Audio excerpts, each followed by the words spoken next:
Hi, my name is Riley Hall in section Finance 4495 for Financial Modeling and Analytics. The data that I'm going to be going over to today is the investments over domestic and as well as foreign, and let's discussing their riskiness, their risk levels, and the actual return rate that we got from that. My first page that I have created is the sales by fund type. In this page, what you can see is your fund type, which is domestic, as well as separated into the foreign.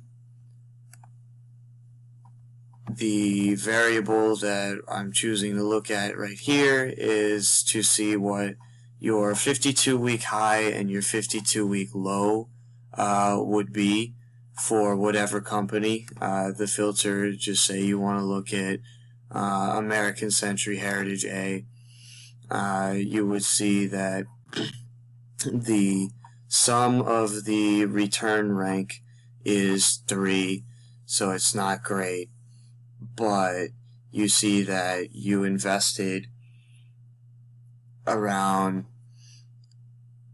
52, you get your 52-week high of 22% and your 52-week low of 9%, as well as looking at your lows and your highs. You can see what your investment value was.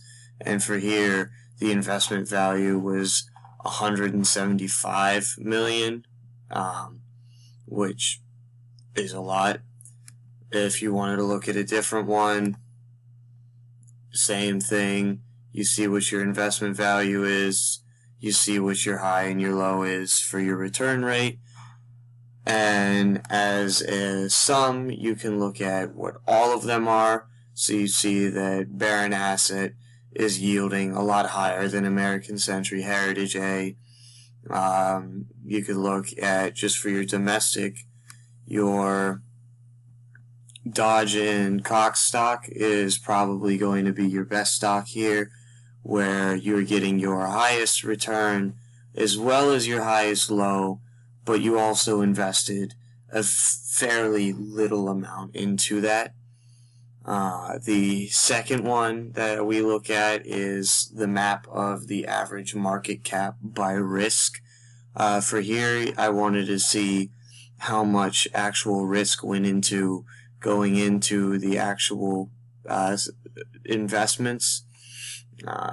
For this one, it's separated by your risks. So if you wanted your least risky companies, you can choose that. Or if you want your high risk to high reward companies, you can also choose that. It all just depends on what you're looking for.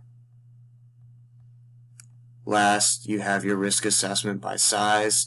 So you have every single year the return rate of 2003 through 2007, as well as the risk rank of all of it together. You have large, medium, and small, and you get to see that for 2007, you had the most growth for the least risk in large, where in 2003 you have the most risk to the most growth. And then on the dashboard, the interactive is, again, you can just choose the name that you want to look at. So you can take some out, it'll change what you're looking at. You can scroll through the list to pinpoint which ones you don't want. And then you get to look for what actual return rank that you want, high or low. And then finally, you look at the risk rank to see, okay, well, I don't want a big risk. So what category am I going in, and what year did we perform our best at? All in all, this tells you a pretty good observation of what companies yield the most return for the most risk, and gives you a pretty good idea of investing forward.